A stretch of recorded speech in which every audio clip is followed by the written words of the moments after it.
sentient beings who can share in that goodness, then what they will be called to share in, being made in the image of God, is creativity, compassion, happiness, and wisdom. So the religious imperative is to aim at that life for everyone, that everyone should have a share in those properties which are the properties of God. That means that morality actually is rooted in an objective purpose for the universe. It's not something you may or may not invent. Now, I know Atkins and Dawkins consistently say you're just inventing all this, as though you're just inventing morality. But are we really inventing it? Isn't there a doubt, a thought, a wonder anywhere that perhaps we're not just inventing it, but we're actually confronted by it? Something that is a mystery hard to grasp, which we should never confine to our culture and say, oh, now here's what God is, here's what this moral demand is, I've got to take. That's something which would call you to a new insight and say, well, there are new things we have to respond to in our society, and it's actually the Spirit of God which is calling you to respond to these things. Surely that's the way a genuinely religious person would see it. So there is an objective reality which obliges you to conform to the purpose of realizing those intrinsic values of beauty, compassion, and wisdom. The importance of that, of course, is that morality is not optional. It's not an option. You have to reflect on it to see what it is, but it's not something you can say, I can just ignore this. It is being true to what you are, because it's being true to what you are created to be. The word virtue means acting in a way that is excellent and in accordance with the nature of what you truly are. If what you truly are is a child of God, created by God for relationship with God, for a share in that beauty, compassion, and wisdom, if that's what you are, then to be true to yourself is to pursue those things with all your might against every temptation of egoism and selfishness. And that's what religion really is. It's putting aside egoism wherever it lies, putting aside oppression wherever it is found, and going for truth, beauty, and goodness. And religion gives disclosures of truth, beauty, and goodness throughout history, governed by the cultures in which it's found, and therefore constantly changing, expanding, we hope, developing in insight, but always something which stands above and beyond you, calling you on an obligation, not an option. And of course, another thing about religion, and one which justifies your moral attitude, your commitment to morality, is that if God is the creator of this universe, then God's purposes will be realized. That you're not in a universe where, as a matter of fact, we don't know what's going to happen next at all, because it is a matter of chance, and it's amazing that we've got this far through a series of accidents. And we've probably not gone any further, because ants are going to take over the world at any moment, because they're evolutionarily quite well prepared for the atomic holocaust. You might say then, that's one view. We can't say there's anything going to happen. So goodness has no object. That is, you might say you ought to aim at a just society, but of course there'll never be one, because it's just an accident, and probably other people are not going to be just anyway, so it's not a rational policy.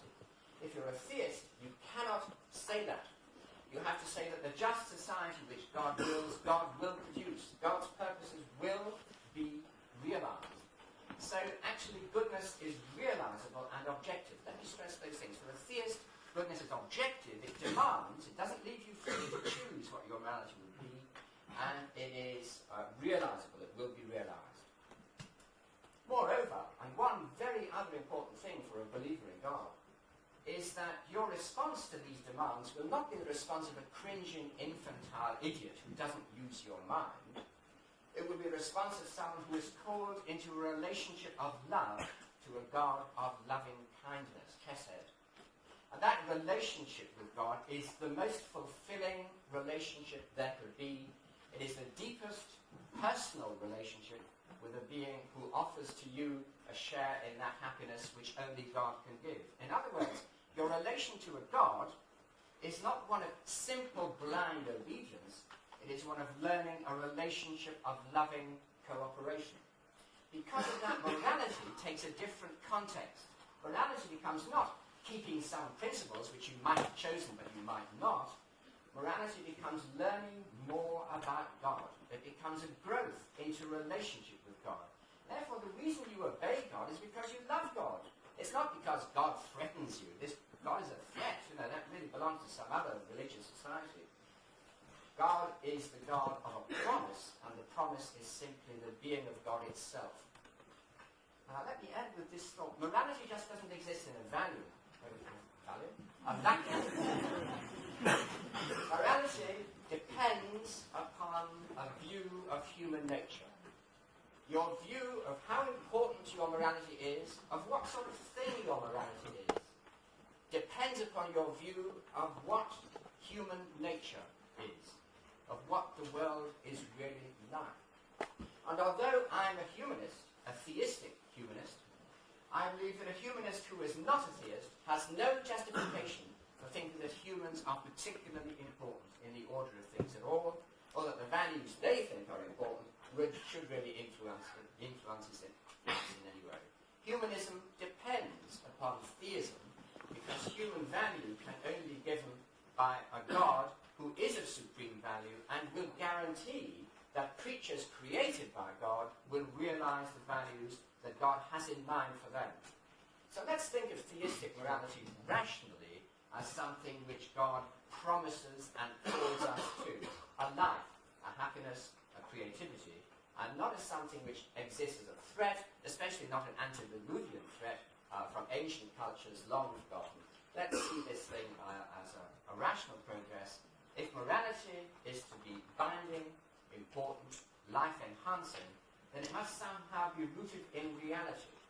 And the concept of God is the place where morality is rooted in a transcendent reality which calls humanity to fulfillment by relationship to it. That's the only morality that I recognize as justifiable and the only religion I recognize as true.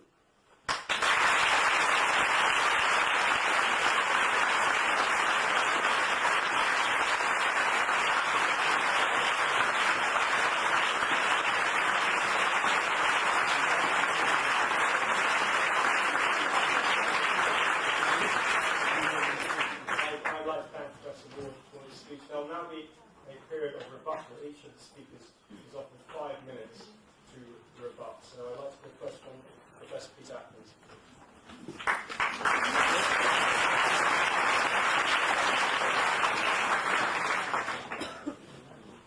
Since we're running rather late, I think 5 minutes is rather too long to talk.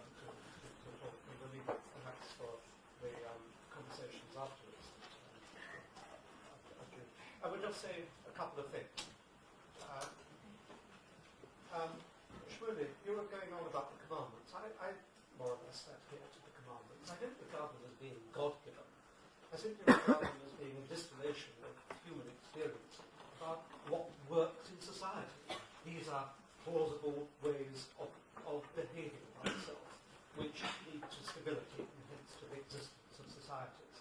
I think, just as both our colleagues on the right side of me, really are attempting to impose on their arguments what is wholly unnecessary. I agree with almost everything they say. I agree about the goodness on the whole of the Ten Commandments. I believe in allowing humans to flourish. I try to encourage that. What the word? It would be a university lecture if that were not the case. But I don't have to appeal to this object called God. I mean, I could strip away all the references to God that you each made. One find it rather difficult to pronounce the hyphen letters. I would still adhere to the arguments, but I would not need that external imposition. I am a thinking being. I can work out what is good for other people, and I can work out the way that I would like them to behave, how I would like to behave, which leads to the stability of societies and human flourishing. I think I'll leave it